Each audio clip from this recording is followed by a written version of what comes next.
Le grand dialogue. Le grand dialogue de l'émission de débat du studio Tamani sur votre radio. Le grand dialogue. Vendredi 10 février, mesdames, messieurs, bienvenue au Forum de la presse. Le début de cette année 2017 est marqué par une succession de manifestations et de grèves. Nous en parlerons dans cette émission. Kuchala, une ressortissante colombienne enlevée par des hommes armés, également au menu de ce Forum de la presse. Une rencontre de haut niveau du CSA se tient à Bamako aujourd'hui même. Elle réunit les dirigeants des principaux groupes armés, la médiation et le gouvernement. La conférence d'entente nationale est prévue le mois prochain. Le médiateur de la République poursuit les consultations. Pour en parler, nous sommes avec les confrères de la presse. Il s'agit de Idrissa Keita de Raïda Info, Mamadou Fofana de l'Indépendant et Hassan Kone de NotreNation.com. Je suis Ousmane Diadje Touré pour vous présenter cette émission qui est mise en onde par Salim Diouara. Le grand dialogue. Bienvenue donc à cette émission. Multiplication des grèves dans le pays. Le début de cette année 2017 est marqué par une succession de manifestations. Les secteurs concernés sont la justice, l'éducation, la santé, les mines, les affaires étrangères et le commerce. Tous ont battu le pavé pour exiger de meilleures conditions de vie et de travail. Certains observateurs estiment que cette multiplication des grèves ne présage rien de bon. Alors Hassan, est-ce que vous partagez cet avis-là, la récurrence des grèves dans le pays ? Oui, mais la récurrence des grèves dans le pays, ce n'est pas quelque chose qui est totalement mauvaise en soi. Et parce qu'il faut reconnaître dans le contexte malien, et on est dans une sous-région globalisée et on a les mêmes contraintes de vie. Quand tu vis à Bamako, tu achètes 1 kilo de sucre à Bamako, c'est comme si tu l'achetais à Abidjan, c'est comme si tu l'achetais à Dakar ou à Ouagadougou, c'est le même prix. Mais malheureusement, lorsqu'à la fin du mois, le fonctionnaire malien ou le travailleur malien touche son salaire, il se trouve à 1000 lieues de ce que perçoit pratiquement un travailleur à Abidjan ou un autre travailleur à Ouaga ou à Dakar. Donc, c'est pour moi, je trouve très normal que des travailleurs à un moment donné acceptent de poser et poser vraiment des revendications pour l'amélioration de leurs conditions de vie et de travail. Alors certains observateurs disent que ça ne présage rien de bon. Est-ce que vous êtes d'accord avec cela? Bon, ça ne présage rien de bon, mais moi je ne le crois pas. Je ne le crois pas personnellement. Je pense que lorsque on prend la responsabilité de gouverner un pays, on le gère avec les problèmes. Et c'est des problèmes auxquels les gouvernants doivent s'attendre. Les travailleurs vont revendiquer pour l'amélioration de leurs conditions de vie et de travail. Il faut que quand on gouverne un pays, on prend les dispositions pour satisfaire cela, parce qu'on est venu pour rendre les gens heureux. Merci Hassan Kone. Mamadou Fofana, vous êtes donc journaliste à l'Indépendant. Qu'est-ce qui serait donc à l'origine de ce que moi j'appelle les grogne sociales? Bon, à l'origine, je crois qu'il y a des origines, certainement. Bon, mais il n'y a qu'un seul dénominateur commun, c'est le coût de la vie, c'est les difficultés donc, auxquelles les citoyens, les travailleurs sont confrontés. Donc je crois que cela ne date pas d'aujourd'hui. Bon, maintenant qu'il y ait que d'un coup qu'il y ait une succession de grèves, je crois que bon, cela, je ne saurais pas expliquer cela, mais je crois que vraiment c'est des sentiments mitigés, hein, parce que les gens vont dire bon, ça dépend de quel côté on se trouve, mais moi je crois que en fait, ce pays, je crois qu'on a besoin d'une situation quand même plus ou moins apaisée. Parce qu'en réalité, je ne sais pas, mais quand je vois certaines revendications, franchement, je crois que souvent... Justement, ça m'amène à vous poser la question suivante. Est-ce que les revendications, en général, sont légitimes, ces revendications que les travailleurs amènent sur la table? Est-ce qu'elles sont légitimes pour la plupart? Bon, parce que comparaison n'est pas raison, moi je dirais. Parce qu'en réalité, je prends notre propre cas. On a des cadres, notre salaire au Mali, c'est pas la même chose qu'à Abidjan, c'est pas la même chose qu'au Burkina. Mais je crois que franchement c'est légitime, mais est-ce que l'État a la capacité? Parce qu'en réalité c'est un peu ça. Sinon, toute revendication d'ordre salarial ou d'amélioration des conditions de vie est légitime, que ce soit au sein du secteur privé que du secteur étatique. Mais ce qu'on voit d'ailleurs, c'est surtout le secteur, c'est l'État. Bon, un État qui est quand même très affaibli, moi je dirais, et qui tire le diable par la queue, je dirais, parce qu'économiquement, quand on voit où va l'argent, la sécurité, le Nord, bon, franchement, moi je me demande où est-ce que l'État va puiser des ressources pour satisfaire ces doléances. Donc, c'est des doléances certes légitimes, l'éducation, mais seulement toutes les revendications même ne sont pas d'ordre matériel. Il y a des textes à prendre, il y a des trucs, bon, je crois qu'il y a des plans de carrière, il y a plein de trucs. Moi, je crois que vraiment, ça demande, tout n'est pas d'ordre financier. Donc, je crois que l'État doit avoir l'aspect qui est purement administratif, l'aspect bureaucratique, je dirais. Donc, je crois que l'État doit essayer de satisfaire à ces aspects. Mais les revendications maximalistes, franchement, moi, je me pose la question, quoi, franchement. Merci. On va donc laisser Idrissa Keïta de Raida Info répondre à la question de Fofana de l'Indépendant. Est-ce que l'État a les moyens de satisfaire aujourd'hui les revendications des grévistes? D'emblée, je vous remercie pour cette invitation. Je m'estime quelque part heureux. Le confrère a parlé d'un plan un peu sous-régional où finalement on se retrouve. Qu'est-ce que je veux dire? Le contexte actuel fait que dans un pays voisin, il y a aussi le front social qui est en ébullition, mais heureusement, par rapport à ce pays-là, là-bas il y a plus de bruit de bottes qu'ici. Pour revenir maintenant au contexte local, au contexte malien, je dirais que les observateurs ont misé sur le mauvais cheval. Pour la simple et bonne raison que c'est de bonne guerre. L'État a, a eu à faire face à ce que je pourrais même appeler, ce qui même a été même le point de départ. C'est qu'en septembre 2014, l'UNTM a eu à faire une démonstration de force avec une grève de plus de 3 jours, 3 à 48 heures, 72 heures, qui a eu une ampleur quasi nationale, à telle enseigne que le ministre même du Travail d'alors a dû rendre le tablier. Et chaque fois que la fête des travailleurs, à savoir le 1er mai, se tenait, c'est vrai que l'UNTM n'est pas la seule force, mais l'année passée, tous les syndicats, UNTM, CSTM et CDTM, avaient le même langage. Ils ont prévenu qu'il y aurait des sorties, c'est-à-dire des grèves. Maintenant, pour revenir au sujet en lui-même, il y a plusieurs grèves à la fois. On ne va pas se lorgner la face. Certaines revendications ne sont pas réalistes. Telles que? Je préfère faire la langue de bois.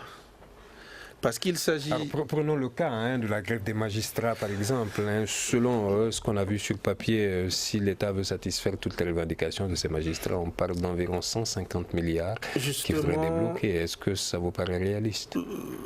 Aucunement. Est-ce qu'on a les moyens aujourd'hui? Actuellement, le Mali n'a pas les moyens. On voit le Mali faire toujours appel aux amis du Mali qui se retrouvent toujours dans des panels pour pouvoir amasser assez de fonds pour développer le Mali.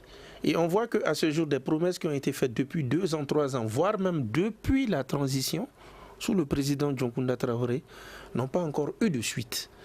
Donc c'est pour vous dire que quelque part, l'État est censé s'assumer, c'est vrai. L'État, force doit rester à l'État, mais dans le cas d'espèce, ce n'est pas évident. Mais sur un autre point, la grève des magistrats, par exemple, on aura remarqué 2 choses. Une opinion ne comprend pas que les magistrats, en tout cas dans la hiérarchie salariale, aient un statut très avancé et se retrouvent à faire des revendications. Une partie de l'opinion ne le comprend pas. Mais d'autre part, on aura constaté qu'il y a quand même eu une cacophonie. 2 syndicats se sont mis ensemble. Mais ce ne sont pas tous les magistrats qui ont la même aisance. Certains peuvent faire autant de semaines sans travailler, sans affaires, tandis que d'autres vivent en fait de certaines, je vais dire, certains arrangements, certains conciliabules, à travers lesquels des enveloppes, ou si vous voulez, des billets qui circulent. Donc, lorsque il y a une extension d'arrêt des travaux, il ne va sans dire que ces derniers-là vont le sentir. Et déjà, cela a été vu lors de cette grève. Merci Idrissa. On va revenir vers vous tout à l'heure. Hassan Koné, vous l'aviez dit tout à l'heure, est-ce qu'il est possible d'aligner le fonctionnaire malien sur les salaires de certains pays de la sous-région, vu que les revenus des pays ne sont pas les mêmes? La Côte d'Ivoire, par exemple, est un pays beaucoup plus riche que le Mali. Le Ghana est un pays plus riche que le Mali. Est-ce qu'il serait censé que nos fonctionnaires demandent à être alignés sur la même grille salariale que des pays comme ça?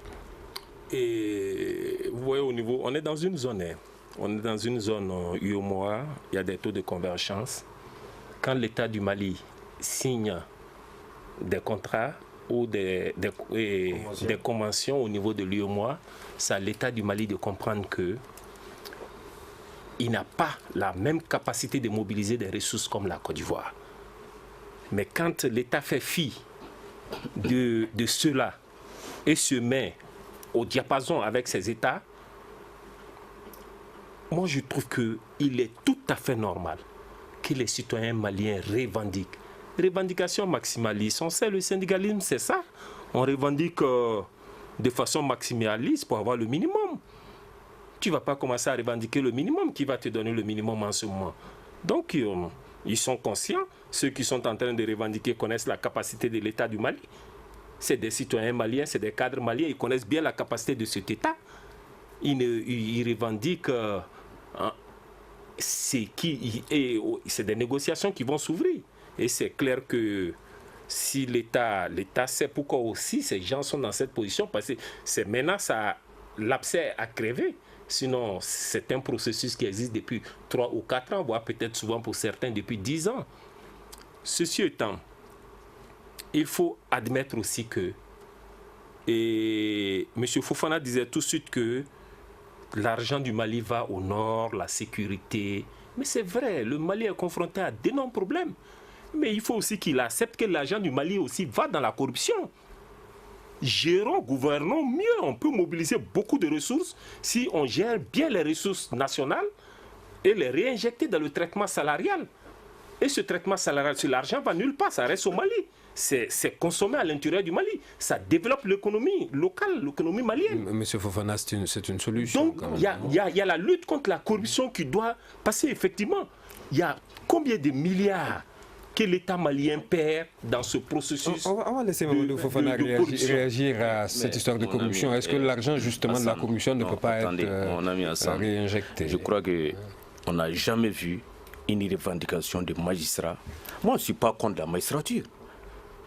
Non, mais en tant que citoyen... Parlons des grèves en général. Non, je sais. Mais non, on parle de la grève des magistrats. C'est l'actualité. Parce qu'en réalité, non, je vais vous dire, il a parlé, il n'y a jamais eu de grève.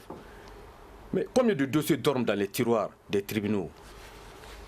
Est-ce qu'un jour, depuis que Ibeka est là, en 2013, il a proclamé l'année 2014, l'année de lutte contre la corruption. Il a dit, j'ai transmis 200 et quelques dossiers à la justice. Où sont ces dossiers? C'est dans les tiroirs des tribunaux. Mais pourquoi il n'y a pas de grève pour qu'on dépoussière ces trucs-là? Non, je vous en prie. Moi, je n'ai pas de magistrats. On a fait les mêmes études. Je n'ai pas de complexe vis-à-vis des magistrats autres, ou des médecins, ou des... Non.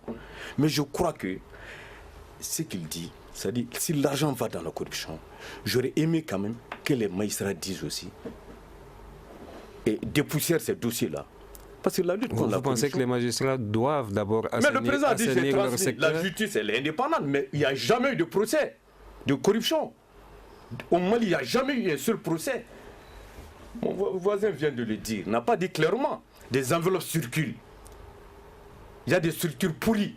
Je veux le dire, il y a des structures pourries. Mais il n'y a jamais eu de sanctions. Est-ce que les magistrats sont exempts justement de... Non, mais c'est pas moi de dire, c'est le ministre même de la Justice qui l'a dit. Quand il est venu, le nouveau ministre de la Justice, quand il est venu, il a dit. Il a reconnu, c'est pas moi. Je ne suis pas dans le système. Mais je sais quand même que le ministre l'a dit, il était même venu sur de grands chevaux, il voulait nettoyer. Mais malheureusement, il y a tout ça. Je comprends que l'État, sinon les médecins aussi, les médecins qui sont au nord, les infirmiers qui sont là-bas, qui demandent 50 000, 20 000 francs d'indemnité, qui sont à Douanzan, qui sont dans des localités où vraiment il y a l'insécurité totale. Mais quand même, ils ont aussi droit. Je préfère donner 500 000 francs de trucs à quelqu'un qui est à Kidal, d'indemnité. Merci Mamadou Fofana. À quelqu'un qui est à Bamako. Je vous propose de prendre quelques secondes de pause. Nous reviendrons continuer cette émission pour parler justement d'insécurité dans le pays. Vous écoutez Studio Tamani, votre avis nous intéresse. Écrivez vos commentaires et suggestions sur la page Facebook et dialoguez avec nous. Studio Tamani, c'est aussi les réseaux sociaux. Une Colombienne a été enlevée au Mali. Il s'agit de Sœur Gloria Agoti. C'était dans la nuit de mardi dernier dans le village de Karangasso, à une cinquantaine de kilomètres de Koutiala. Selon une source sécuritaire, aussitôt après avoir été prévenue, l'armée malienne a engagé une poursuite contre les ravisseurs. Alors, Hassan Koné, on voit le 24 décembre 2016 à Gao, c'était la Française Sophie Petronin. Maintenant, Sœur Gloria Agoti. Qu'est-ce qui explique cette séance de rapt? Bon, j'ai des inquiétudes, parce que ce qui pourrait expliquer cela, il se pourrait qu'il y ait une stratégie, ça c'est des inquiétudes énormes, qu'il y ait une stratégie bien planifiée, des individus bien ciblés, bien identifiés à travers le pays, qui vont être victimes de ce procédé. Et là, on parle de Koutiala, qui est dans le centre du pays. C'est comme si aujourd'hui, on peut même venir enlever quelqu'un à Sikasso, on peut prendre quelqu'un à Bamako. Donc c'est là l'inquiétude de la stratégie, parce que c'est une stratégie qui démontre que on peut frapper là où on veut à travers le Mali. Et ça met vraiment en difficulté tout le dispositif sécuritaire du pays. Et c'est pas bonne presse pour le Mali. Est-ce que l'insécurité est en train de se déplacer à une vitesse grand V? Bon, l'insécurité, vous voyez, l'insécurité est devenue un phénomène globalisé. Vous vous souvenez, il y a 2 ou 3 années, il y avait des États à travers le monde qui avaient des bics rouges, qui traçaient des lignes rouges. Ils sont autant victimes que nous aujourd'hui. Mais c'est différent. Et ils ont un dispositif qui arrive à poursuivre, à arrêter, à appréhender. Mais chez nous, malheureusement, quand ça se passe, les bandits disparaissent comme si de rien n'était. Et c'est la grande différence et c'est ce qui inquiète. Et aujourd'hui, on doit se poser des questions. Quel est le dispositif sécuritaire qui est mis en place pour éviter des cas comme Karangasso? Parce que ça donne vraiment une mauvaise image au Mali. Une véritable mauvaise image au Mali. À un moment donné où tout le monde pensait, après le sommet France-Afrique, après ces grandes rencontres qui ont eu lieu à Bamako, que les choses commençaient à rentrer dans l'ordre. Et c'est là qu'on commence à avoir de tels actes. C'est vraiment inquiétant. Merci. Mamadou Fofana, on a vu ce reportage de France 2 sur le marché des otages avec d'ailleurs notre collègue journaliste Cheikh Amadou Diouara qui y a participé. Est-ce que vous pensez justement qu'au Mali aujourd'hui, l'affaire des otages est devenue un business? Bon, c'est regrettable quand même, mais je crois que ce n'est pas le Mali seulement. C'est-à-dire le problème aujourd'hui, je crois que tout pays quand même doit fournir des efforts. Maintenant, il y a 2 otages, je crois, ou je suppose, 2 personnes. Il y a plus de 2 otages quand on rajoute la Suisse. C'est vrai. Donc, c'est triste quand même, comme a dit Hassan, mais seulement c'est très complexe. Parce qu'en réalité, sinon je sens quand même qu'il y a un effort sécuritaire important. Je crois qu'on a eu à apprécier cela, parce qu'il faut se dire qu'à Bamako, ça va un peu, ça va. Bon, Mali même, dans l'ensemble. Est-ce que c'est un calme relatif? Parce que si on arrive quand même à enlever des gens à Karangasso... non, vous savez, ça c'est des bandits. Vous savez, c'est des revendications, c'est des bandits, des crapules, vous m'excusez le terme, qui viennent prendre des gens qui vont les revendre. Parce qu'en réalité, c'est devenu un business. Donc il y a un marché. Non, c'est un marché. C'est un business pour ces gens-là. Ce n'est pas une question d'opinion, de foi ou ou d'anti-foi, je ne sais pas. Mais en réalité, c'est un marché, c'est un business. Donc, ce qu'on regrette encore, comme vraiment dit mon camarade, c'est, je crois qu'il faut toujours mettre l'accent sur la logistique. Parce qu'en réalité, ces gens-là, ils vont en moto. Et bon, il n'y a pas d'hélico qui peut surveiller la zone, qui peut choisir. Bon, on a vu les expositions de ces hélicoptères dont l'armée s'est dotée récemment.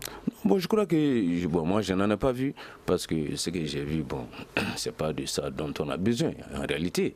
Donc, je crois quand même qu'il faut doter encore l'armée de moyens logistiques importants. Et puis, que ça soit prédisposé dans toutes les localités. Un hélicoptère ne va pas quitter Bamako pour poursuivre. Non, il faut que ça quitte Kouchala, c'est Sigasso. Je ne me trompe pas. Donc je crois que vraiment il faut un dispositif, il faut vraiment un maillage du pays. Vraiment, il faut qu'on ait des moyens logistiques importants, moi je crois. Bon, ça c'est graduel, je n'accuse pas, mais je crois que les autorités sont très conscientes de cela. Je crois que c'est un effort national commun. Parce qu'en réalité, vous voyez, quand ce qui s'est passé à Garangassou, mais vous savez, s'il y a une unité de gendarmerie qui avait les moyens de poursuivre aussi automatiquement, je crois qu'on aurait pu vraiment faire quelque chose. On a du mal à savoir en combien de temps est-ce que les autorités ont été alertées, mais là, l'armée s'est tout de suite mise à la poursuite des ravisseurs. Pas seulement l'armée, ça c'est même un problème de gendarmerie, de police, tout ça, tous les... Alors, Idrissa Keïta de Reda Info par rapport justement à la bonne sœur, Gloria Gotti, son enlèvement à Karangasso, qu'est-ce que vous en pensez? Qu'est-ce que ça vous dit? Bon, d'abord, aux dernières nouvelles, j'aurais appris que 2 individus ont été interpellés suite à cet enlèvement. Les enquêtes sont en cours, le dossier est en cours, mais j'ai eu cette information. Maintenant, ma réaction va, on va dire, à l'encontre de celle d'Hassan. Moi, je dirais que le débat, il est de fond. D'une part, quand Hassan dit qu'il y avait le sommet et qu'on pensait que, je suis désolé, le sommet c'était Bamako, c'était pas le Mali. D'autre part, il y a 2 ans de cela, dans la forêt de Fakola, à travers cette surface, les terroristes ou les grands bandits se sont annoncés. Car depuis l'éclatement de la crise en 2012 jusqu'à maintenant, ce n'était que le nord qui était quasiment le nid. Mais à travers Fakola et d'autres actions similaires qui ont suivi... On voit d'ailleurs que le centre du pays également est en proie à des actes de violence où les maires, 2 maires notamment, ont été assassinés. Donc c'est pour vous dire que à travers le territoire tout entier, nul n'est en sécurité. Je me souviens qu'à l'époque, finalement les autorités nous ont rejoints, la MINUSMA avait été interpellée. Mais vous êtes là, on vous voit dans le nord du pays, le sud et certaines parties, centre ou autres, on ne vous voit pas. Ils ont dit non. Notre mandat est spécifiquement focalisé sur le nord du Mali. Quoiqu'à Banamba, pendant un long moment, les troupes du Nigeria, les casques bleus du Nigeria ont été postés à Banamba pendant un bon bout de temps. Si, je le confirme. Mais finalement, on a quasiment déployé tout ce beau monde vers le nord. Et je pense que l'ampleur que prennent les choses, il serait temps de revoir le dispositif sécuritaire. C'est vrai que ces forces internationales, notamment la MINUSMA, disent que ces zones-là peuvent être gérées par nos armées, forces de défense, sécurité, police et autres. Mais on voit que si ces forces internationales-là, la MINUSMA, Barkhane, ne sont pas aussi déployées dans ces zones, il y a péril à l'en demeure. Car elles ont cet avantage. Le Mali n'a pas les moyens aujourd'hui de sécuriser, on ne parle même pas du nord, mais le centre et le sud. Le centre et le sud. On n'a pas les moyens. Ça, c'est d'une part. Et d'autre part... Ça, vous êtes d'accord avec je vous vois sourire. Est-ce que c'est devenu une fatalité Ça ne doit pas être une fatalité si on veut être un État. Le Mali n'a pas les moyens, le Mali n'a pas les moyens, c'est trop facile. C'est quoi la solution? Le Mali n'a pas les moyens, c'est trop facile. C'est le Mali qui doit se donner les moyens d'assurer la sécurité sur son territoire. Alors comment est-ce qu'on on ne va pas déployer la MINUSMA ici, désolé. On ne va pas déployer la MINUSMA pour assurer la sécurité à Garangasso. Monsieur... Je vous en prie. La MINUSMA est venue avec un mandat bien précis. La MINUSMA ne va pas venir supplier l'État du Mali. S'il vous plaît, s'il vous plaît, s'il vous plaît, s'il vous plaît, la stabilité du Mali, on ne va pas envoyer la MINUSMA à Garangasso pour assurer la sécurité du Mali. Si le Mali est une république, que le Mali prenne les dispositions pour assurer la sécurité des citoyens maliens sur l'ensemble du territoire malien. À défaut de ça, il faut que le Mali disparaisse alors. On n'est pas une république. Alors, Fofana souhaite réagir avant que je ne donne la parole à Elissa. Non, moi je suis tout à fait d'accord. Parce que je crois qu'il y a un faux procès qu'on fait à la MINUSMA. Aucun pays, je crois que, comme on a dit, personne ne viendra construire ce pays à notre place. Personne ne viendra sécuriser, mourir pour ce pays à la place des Maliens. Je crois qu'il y a déjà du sang, assez de sang qui a versé. Chaque jour, les soldats sortent sur des mines.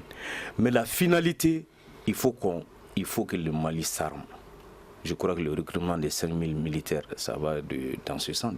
Donc, c'était déjà difficile avec la grève des magistrats, on ne peut plus. Oui, mais il y a eu bon, vous voyez encore tout ça, parce que c'est pour cela que je dis que il y a des répercussions sur la sécurité. Non, parce que tout ça, c'est une prise en otage aussi. Des jeunes diplômés, des gens qui veulent accéder. Non, ça, il fallait un certain minimum pour donner ne serait-ce le certificat de nationalité et le casier judiciaire. Je crois si les magistrats avaient fait ça, moi on va aller beaucoup vers la sécurité. Alors, finalement, Idrissa, est-ce que c'est une tâche impossible aujourd'hui de sécuriser le Mali, hein? On ne parle même pas du Mali dans le nord du pays, mais on parle aussi du centre et du sud. Hein? Le centre qui aujourd'hui est en train d'être en proie à une insécurité chronique. On a vu Karangasso maintenant dans la région de Sikasso qui est complètement dans le sud, hein, où on enlève Sœur Gloria Gotti. J'insiste et je persiste par rapport à mon confrère Hassan. Le Mali est à la croisée des chemins au plan sécuritaire. Évidemment, il y a des forces qui sont là. Ce ne sont pas ces forces-là qui vont faire le Mali. Mais quelle est la conclusion? Après plus de 2 ans de présence, parce que ces forces-là ont quasiment 3-4 ans de présence ici, la situation sécuritaire s'est envenimée. Et pas qu'au nord à l'époque, à travers tout le territoire.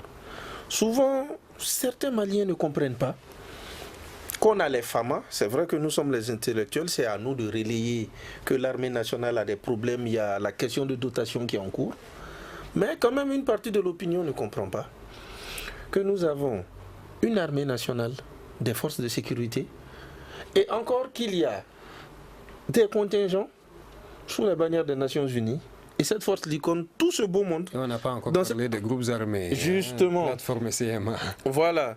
Tout ce beau monde-là qui est là, pour censé sécuriser le pays. Et jusqu'à présent, la mayonnaise ne prend pas. Donc c'est vrai qu'il y a une loi de programmation militaire qui vraiment ne va pas faire ses effets systématiquement. On vient juste de lancer un recrutement. Mais il ne va sans dire que il y a un détail logistique sur lequel j'aimerais quand même insister. Rapidement, c'est que déjà, il fut un temps, on parlait de mettre des caméras. Je viens. C'est vrai que ça ne peut... Bien sûr. C'est pas la solution selon vous. Non, c'est une piste de solution. Ça peut aider. C'est vrai que peut-être que ce cas-là peut être valable dans les grandes circonscriptions, même si ce n'est pas là-bas seulement que les bandits agissent. Mais si déjà on a un système de filmage dans certaines circonscriptions du pays, ça pourrait aider à identifier certaines choses, certains individus. Mais comme je l'ai dit, pour moi, on a plusieurs forces qui sont là en même temps pour aider le Mali à se stabiliser, qui ont une vocation sécuritaire. Je pense qu'il faudrait un peu redistribuer pour que la présence sécuritaire soit un peu plus dissuasive un peu partout. Et ça pourrait aider nos forces armées nationales. Car ces forces internationales-là ont quand même une longueur d'avance côté équipement et certaines choses par rapport à notre armée nationale qui est en pleine refonte. Merci Idrissa Keïta. À présent, un autre thème. Tous les représentants des groupes signataires de l'accord pour la paix sont à Bamako pour cette deuxième rencontre de haut niveau du comité de suivi de l'accord d'Alger. Une réunion qui avait été réclamée à plusieurs reprises par les groupes armés, notamment ceux de la coordination du mouvement de l'Azawad. Et on espère que cela permettra d'insuffler justement une nouvelle dynamique. Hassan connaît de notre nation.com le gouvernement gouvernement, la médiation algérienne ont tous dénoncé la lenteur et la confusion qui règne autour de l'application de l'accord. D'où est-ce qu'elle nous vient finalement cette confusion? Quand on a l'impression que c'est quand tous les acteurs sont ensemble que rien ne bouge finalement. La question même c'est de savoir en définitive qui doit appliquer l'accord. Puisque tout le monde se plaint. L'État malien se plaint de la lenteur, les groupes armés se plaignent de la lenteur, les facilitateurs se plaignent de la lenteur, mais qui doit appliquer cet accord-là? Bon, j'ai eu à le dire ici une fois. J'ai dit, si vous voyez qu'il y a des difficultés dans l'application de ce document, sûrement, c'est un document qui a été imposé de l'extérieur. Imposé à qui? Imposé aux groupes armés? Imposé et au Mali et aux groupes armés. Si on avait réuni les conditions pour que le document soit une véritable sécrétion du gouvernement malien et des groupes armés, je pense qu'on n'allait pas mettre 2 ans à l'appliquer. Le document vient d'ailleurs, cela pourrait expliquer les difficultés d'application. Merci. On va prendre quelques secondes de pause et continuer avec cette émission. Une réaction, un avis, un commentaire. Réagissez sur la page Facebook de Studio Tamani et restez connectés avec nous. Studio Tamani sur les réseaux sociaux pour vous faire entendre. Merci de suivre le forum de la presse avec la lecture de l'actualité hebdomadaire avec nos collègues. Mamadou Fofana de l'Indépendant. Alors, comment vous expliquez cette lenteur, hein? Pourtant, tous les acteurs sont ensemble. La médiation internationale est là, mais les choses ne semblent pas bouger. On a vu même ce boycott de la CMA lors du dernier CSA. Bon, je crois que je ne suis pas dans les secrets de Dieu, mais je vais dire une chose, c'est-à-dire l'accord là, tôt ou tard, sera appliqué. Comme a dit Hassan, même si... contrairement à Hassan, vous pensez qu'il est applicable cet accord, hein? Non, on va l'appliquer. Pas qu'il est applicable, il sera appliqué. On n'a pas le choix. C'est un accord qui a été signé, qui a été paraphé par toutes les parties. Je crois que... Non, aujourd'hui on n'a pas le choix. Parce que je crois que l'accord a été critiqué, mais au finish, tout le monde dit que non, il n'y a pas d'autre choix. Si ça a été imposé par la communauté internationale, mais c'est cette communauté internationale qui va aussi nous aider à l'appliquer. Parce qu'en réalité, sans cette communauté internationale, nous, Maliens, entre nous-mêmes, nous ne sommes pas arrivés vraiment à se réunir. Donc, si on est passé par cette communauté qui a fait un document, parce que quand on regarde, moi, je crois que c'est qui a traîné... Est-ce qu'il n'y a pas une espèce de prise en otage du Mali, déjà, Non, parce que quand les pays donateurs estiment que le Mali doit lui-même faire face aux dépenses dans le comité technique de sécurité, par exemple, ils vont arrêter de financer le CTS en fin février. C'est pas l'argent qui manque en réalité sur le plan mondial pour la sécurité. Mais les pays donateurs disent ne plus vouloir ou ne plus pouvoir faire face aux dépenses du comité technique de sécurité. Pourquoi ça traîne? Je crois que le gouvernement malien a traîné sur la conférence d'entente nationale. Moi, je crois. Je crois que le premier faux pas est venu de là. Si on avait fait ça dès le début, comme c'est dit dans l'accord, et malgré l'insistance de la société civile, de certains partis de l'opposition, le gouvernement n'est pas allé dans ce sens. Donc je crois qu'in fine, c'est en mars prochain que c'est prévu. Donc je crois que c'est ça qui explique un peu. Si tous les Maliens s'étaient réunis, alors, vraiment... on voit les grands dirigeants des groupes armés qui sont là. Bilal Agha-Chérif est là. Non, c'est ce que je dis. Je dis que tôt ou tard, on n'a pas d'autre choix. L'accord par notre génération ou par la génération qui viendra. Je ne sais pas. Quand? Dans 10 ans, dans 5 ans, dans 3 mois, non. Alors, est-ce qu'Idrissa Keïta, est-ce qu'il faut attendre 5 ans, 10 ans pour appliquer cet accord-là? Je ne pense pas. Je suis de ceux-là qui ont le sentiment que l'accord est caduc. Après quasiment 2 ans... Mais personne ne l'a dénoncé. Un document caduc et personne ne l'a dénoncé. Aucun signateur n'a dit je renonce, je ne chose pas. Non, l'accord n'est pas. Bon, vous l'aviez dit tout à l'heure. Non, les gens se plaignent. La preuve, c'est cautionné par la communauté internationale. Personne ne va vouloir se mettre la communauté internationale sur le dos. Voilà la réalité. On va laisser Idrissa. Ils savent qu'il y a un problème à l'intérieur. Je me réfère juste à la majorité et à l'opposition. À titre d'exemple, la majorité estime que c'est ce qu'elle avait sous la main. En tout cas, à travers les propos de la majorité du pouvoir, je dirais qu'effectivement, elle n'avait pas le choix que ça. Mais l'opposition, dès le départ, a quand même dit qu'elle ne se retrouve pas dans cet accord, qu'elle prend acte, mais elle y voit des germes de scission, de division. C'est cette cacophonie, déjà entre majorité et opposition, qui plus tard s'est aussi transportée au niveau des groupes armés. Souvenez-vous, à l'époque où l'accord était signé, les groupes armés, le nombre qu'on avait au nord n'est plus le même qu'aujourd'hui. À un moment, on était même dans cette confusion de qui est censé intervenir au niveau du comité en question par rapport aux groupes armés. Donc il y a eu une cacophonie. Mais tout le monde est dans le MOC. Tout le monde est dans le MOC. On a plateforme CMA mais tout le monde est là. représentée dans le MOC, par exemple. D'accord, je vous propose, Mamadou Fofana l'a dit tout à l'heure, la conférence d'entente nationale, une conférence d'entente nationale je voulais y venir. Qui va intervenir justement le mois prochain. Quels sont les enjeux de cette rencontre-là? Les enjeux, ils sont énormes. Déjà, c'est une recommandation de l'accord. Au-delà, le Mali a quand même mis sur place une commission vérité-justice, réconciliation, qui quand même piétine.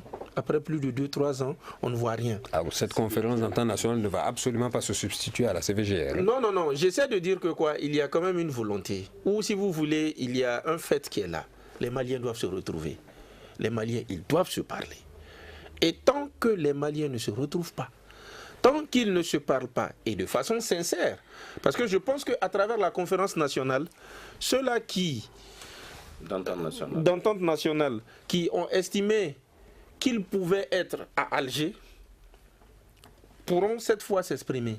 Ce sera vraiment une rencontre très inclusive où on est censé avoir quelque chose de consensuel. Et c'est vraiment au sortir de cette conférence d'entente nationale que le peuple malien saura où il part. Hassan Koné de notrenation.com, de quoi va-t-on parler justement pour cette conférence d'entente nationale? On parle beaucoup de cette question du terme Azawad. Le Mali ira à la paix ou n'ira pas à la paix à l'issue de cette conférence d'entente nationale. Vous avez bon espoir? C'est l'élément essentiel. Et moi, je pense que avant de nous déporter en Algérie ou au Japon, à Pékin, pour aller discuter, c'est par cette conférence d'entente nationale qu'on devait passer depuis. Si, parce que la communauté internationale, elle se veut inclusive. La communauté internationale a une démarche pour régler des problèmes qui ne sont pas souvent les bonnes méthodes, il faut le dire. Dites-moi, Hassan. Faut jamais se substituer aux acteurs. Aide les acteurs à trouver une solution. Et malheureusement, dans le cas malien, cela ne s'est pas passé. Avec la conférence d'entente nationale, même cet accord qui pose problème, c'est grâce à cette conférence d'entente nationale que le Mali va s'approprier ce document. Les acteurs maliens vont s'approprier ce document. Parce que ce document sera relu dans le sens où on peut rapidement aller à la résolution de ce conflit. Parce qu'il faut reconnaître qu'il y a d'autres intérêts en jeu qui ne sont pas forcément des intérêts maliens. Même si ce n'est pas forcément les intérêts des groupes armés. Une question très rapide. Est-ce que cette conférence d'entente nationale doit être très inclusive et même s'ouvrir à quelqu'un comme Yad Agali? Non, si la conférence d'entente nationale n'est pas inclusive, elle aura échoué. Donc si Yad Agali, par exemple, n'en fait pas partie... Moi, personnellement, je ne vois pas de problème. Personnellement, je le dis, je ne vois aucun problème que le Mali démarche Yad Agali pour qu'on sorte de ce conflit-là, de ce problème-là. Si effectivement il est démontré que... Parce que Yad Agali, il est quelque part dans ce monde. Il est malien. Il est malien et il est quelque part dans ce monde. Et toutes ces puissances internationales ne peuvent pas nous dire qu'ils ne savent pas où il existe. Ils ne peuvent pas nous dire qu'ils ne savent pas où il existe. Où il est. Ils savent où il est. Ils savent où il est situé. Donc si c'est en réalité, ils ont tous les moyens pour sécuriser le Mali. Si c'est Yad qui pose problème, ils devaient trouver une solution. Mais s'ils n'ont pas trouvé une solution, il faut que le gouvernement malien prenne sa responsabilité pour nouer contact avec Yad Agali et voir comment, si Yad n'est pas là, que sa tendance soit présente à cette rencontre. Mais malheureusement, il paraît qu'ils l'ont mis sur une liste qui pose problème. Et ça va être très difficile que Yad apparaisse publiquement. Mamadou Fofana de l'Indépendant, pour parler d'inclusivité, est-ce qu'il faut également que Ansardine de Yad Agali soit représenté au cours de cette conférence d'entente nationale le mois prochain? Bon, moi je crois, comme a dit Hassan, s'il y a des Maliens, moi je crois que, c'est-à-dire il n'y a pas de prix pour la paix. Vraiment, il n'y a pas de prix, quelles que soient les difficultés, quel que soit ce qui a été fait, s'il y a de participer, moi je crois qu'on aurait trouvé la solution à 80%. Donc je crois que c'est je ne sais pas, je suis même surpris par la question. Hein. Parce qu'en réalité, moi je vois, il y a de très loin, et puis il y a de moi, je vois un terroriste qui n'a pas intérêt à venir à la table de négociation. Donc voilà un peu. Bon, mais s'il venait, vraiment, ça serait une bonne chose. Est-ce que c'est possible qu'il vienne? Non, mais c'est ça. C'est pour cela que j'ai dit, moi, je suis surpris par la question. Il n'est pas obligé d'être là physiquement. Je suis surpris. Non, pas lui. Il peut se faire représenter. Comme a dit Hassan, moi je crois que, bon, je vois mal aussi le Mali courir derrière lui, et puis bon. Mais c'est compliqué. Moi je crois que en réalité, des personnages comme les Yad... Alors le terme Azawad qui fait couler, qui pose autant de problèmes, hein, une partie du pays qui se reconnaît dans ce terme Azawad, une autre partie qui n'en veut absolument pas. Pour moi c'est culturel. Si c'est culturel comme le pays, on peut dire le pays Dogon, le pays... Le problème est mal posé selon vous. Le Méguétan, etc. On va laisser Idrissa Keita réagir. Je vais finir avec ça. Le terme Azawad, moi je crois que ça c'est des petits détails. Parce qu'en réalité, nos régions, là, je crois que c'est très clair. Le terme Azawad, si c'est culturel, tant mieux. Mais je crois que le Mali ne va pas donner Azawad à Nirino ou autre chose. Je sais que pour moi, c'est purement culturel. C'est comme si je dis Kouloukoro, le Méguétan, je dis, bon, et le Kénédougou. Vraiment, pour moi, c'est un peu ça. Idrissa Keita, de Raïda Info. Vous savez, cette conférence nationale, même d'entente, merci. D'entente, voilà, d'entente nationale. D'entente nationale. L'inclusivité peut même s'étendre à un Malien non des moindres qui est du côté de Dakar.